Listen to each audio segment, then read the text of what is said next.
Well, good morning, my friends, and good morning, Sandra, over at Nana's Worms and Garden, who just recently threw down the gauntlet and challenged me and my worms to a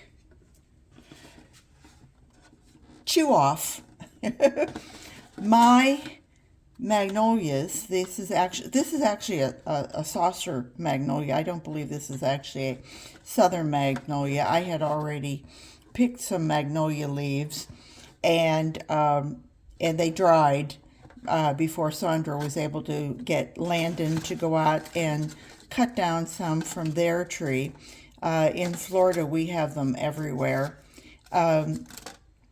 But I wanted to try as closely to duplicate her challenge as I could.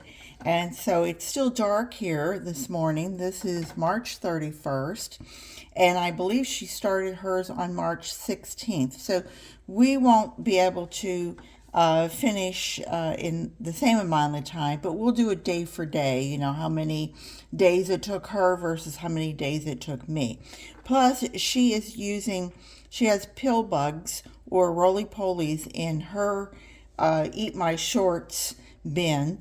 And this is my can of worms, which is a three level system. This is a second level, and I have just harvested the top level. So this is the one that is next in line to be harvested.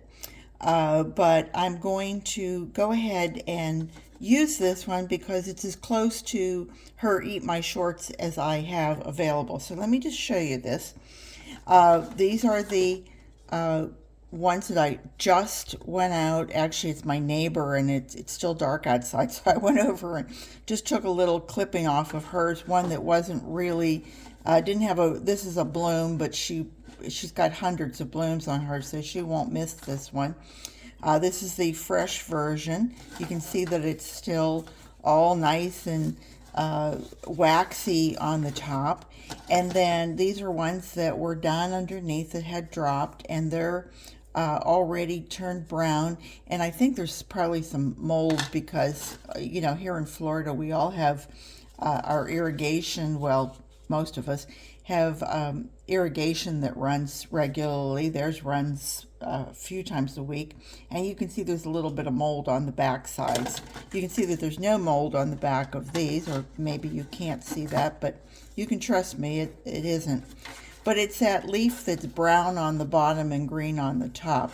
And the top, of course, as I said, is that waxy. So I'm going to put this to the side a minute. And excuse me, and I'm going to explain to you that I have bedding on in here. It's probably about, maybe 3 inches deep, 2 to 3 inches deep, and it's shredded cardboard. There's some castings in here already. There was food in here. Our friend Patrick over at Vermicompost Learn by Doing, and I'm on the central Florida in Orlando, and Patrick is over in Tampa. He's more on the west coast of Florida.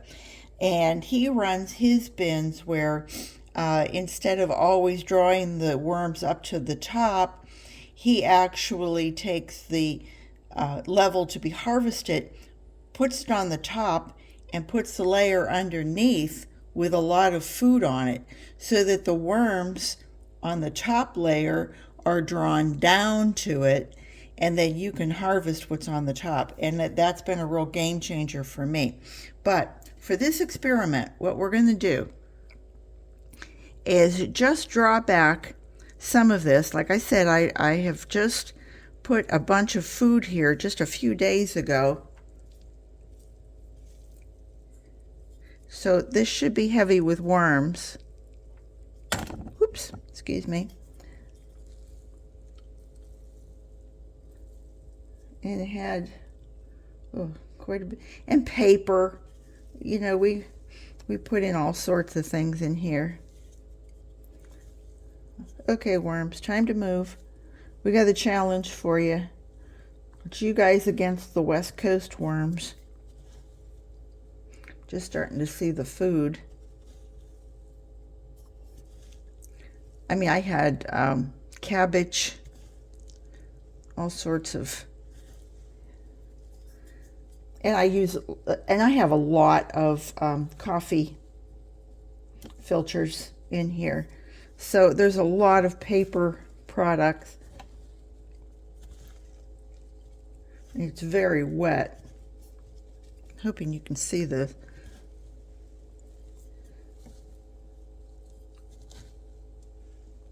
Okay, all right, wormies. I see them, but they're pretty well distributed throughout. Okay, so now what I'm going to do is try and set it up the same way that Sandra did. She had 3 leaves, and we've got, what do we have here? 2, 4, 5 leaves and a bud. And she left her stem on, which was a good idea because then you know where you're going here. And I'm just going to, maybe we'll just stick these in here going the other way. And then to the top of it, we're going to put the brown leaves, although this one's kind of a green leaf. Maybe we'll leave him out. But these 3 are really brown, you know. Buster Brown. All right, who remembers Buster Brown? All right, so now we've got our stem, and we've got a few greens down below, and we've got the browns on top.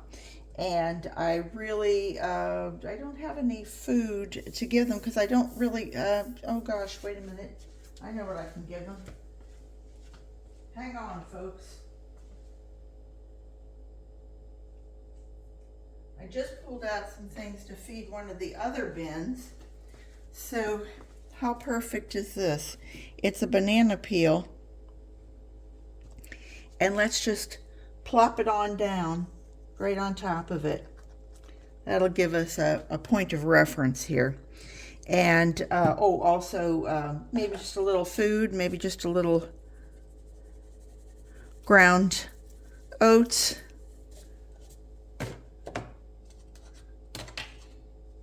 And a little eggshell, because worms have a gizzard.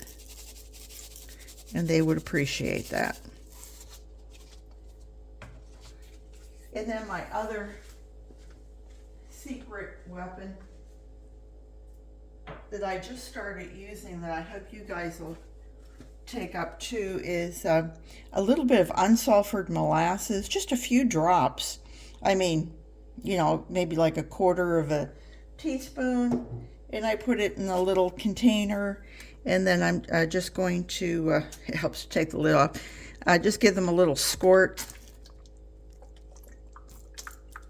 There you go. What was that, maybe a tablespoon or so? And then I'm going to cover this back up. As I said before, today is March 31st. I'm going to put that on my list. Cover this all. I can see the worms crawling on the top going, what's going on? Weren't we just disturbed days ago? All right. And I don't actually cover this per se, but what I am going to do is I'm going to put the 3rd level on here. This is the 3rd level. And you can see it has holes. I don't know if you can see that. It has holes all through it. Okay, let me just take the whole thing up so you can see. Okay, you can see it has holes all through it. And the way I was taught,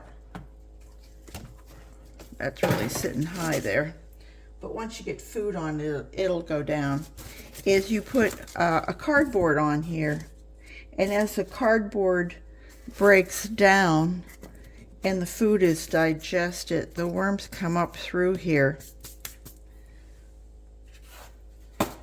Whoops. And you can wet this if you like. It wouldn't be a problem to wet it. And now I will start feeding and layering food here. And then the worms will come up through.